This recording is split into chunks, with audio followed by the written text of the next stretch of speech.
Salut à tous, aujourd'hui on se retrouve pour tester un logiciel de récupération de données disponible sur Mac et Windows.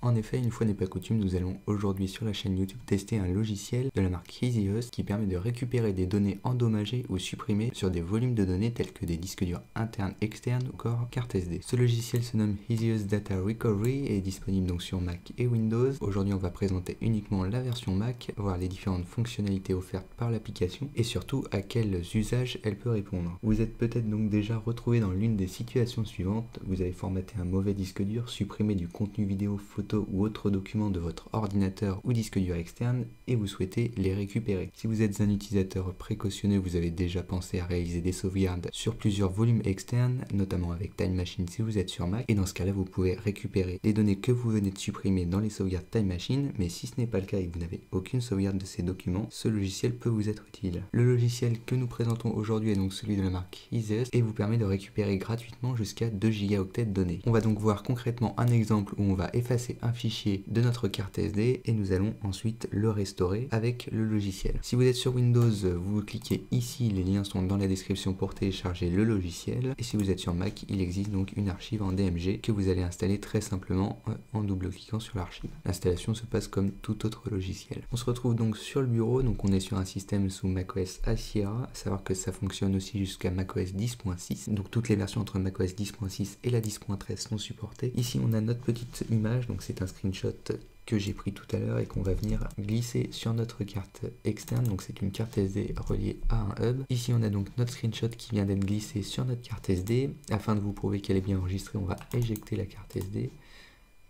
La carte SD a bien été éjectée de l'ordinateur, donc je vais donc venir la replacer afin de constater que le fichier est toujours dessus. On voit la carte SD, c'est bien resynchronisé sur macOS, on va vérifier que le screenshot est toujours là. On va donc maintenant venir supprimer ce screenshot de notre carte SD et on va aller le supprimer dans le dock, dans la corbeille.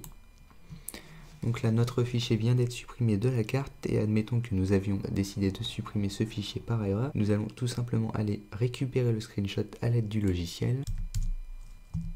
Je viens donc de lancer le logiciel en question et ici la première phase que l'on doit remplir, c'est le type de fichier que l'on souhaite récupérer. Par défaut, le logiciel analyse tout le contenu qu'il y a sur la carte ou le volume à récupérer. Ici on sait que c'est un screenshot, donc on est sur un fichier graphique PNG. On va donc lui dire simplement de sélectionner les images graphiques. Une fois qu'on a sélectionné ça, on a le petit bouton Next en haut à gauche. On vient cliquer dessus, à savoir qu'on peut importer différents volumes directement et les scanner depuis ce bouton là. On va cliquer sur Next. Ici je vois donc mes différents périphériques. On me demande où est-ce que j'ai perdu mes fichiers. Ici on sait que c'est sur la carte EOS Digital, donc on va venir sélectionner la carte EOS Digital dans le logiciel. Une fois qu'on a fait ça, donc on a des options more pour voir les différents fichiers qu'il y a à l'intérieur. On peut charger une image ou en créer une. Ici ce qui nous intéresse, c'est de récupérer le fichier qui vient d'être supprimé. On va donc venir scanner ce volume là, c'est ce qu'on fait en cliquant juste ici. Il y a une recherche qui est en train d'être effectuée. Par défaut le scan est assez rapide et on vous dit que si aucun fichier ici n'apparaît, c'est que il va falloir probablement faire un deep scan, donc c'est un scan un peu plus approfondi sur le volume et qui prendra plus de temps à être effectué. Ici on voit bien qu'il a trouvé mon screenshot.png, celui qu'on avait glissé précédemment sur le volume EOS Digital, et on peut avoir une prévisualisation, donc c'est bien le screenshot que j'ai pris tout à l'heure et on voit bien qu'il a été créé aujourd'hui, donc le 5 novembre. On voit aussi le poids et le nom. Et on va choisir de sélectionner cette image là, donc c'est le fichier qu'on vient de supprimer et qu'on veut récupérer, à savoir qu'il est plus présent sur le volume et il n'est plus présent non plus dans la corbeille.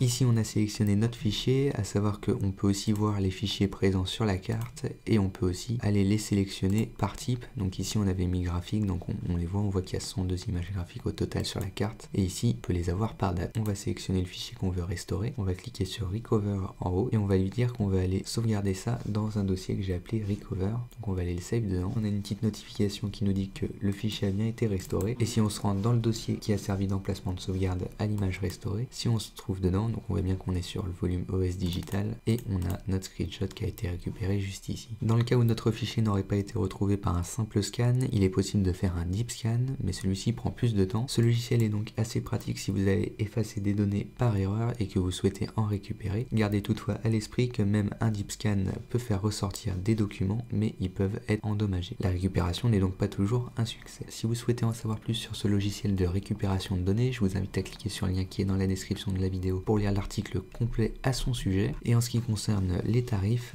on a donc une offre à partir de 59 € pour la version pro, puisque la version gratuite nous limite à simplement 2 Go en termes de récupération de données. Il faudra passer sur une offre payante pour obtenir de plus gros volumes. C'en est tout pour cette vidéo de présentation du logiciel Helios Data Recovery, donc disponible pour Windows et Mac. Et moi je vous dis à la prochaine dans une prochaine vidéo.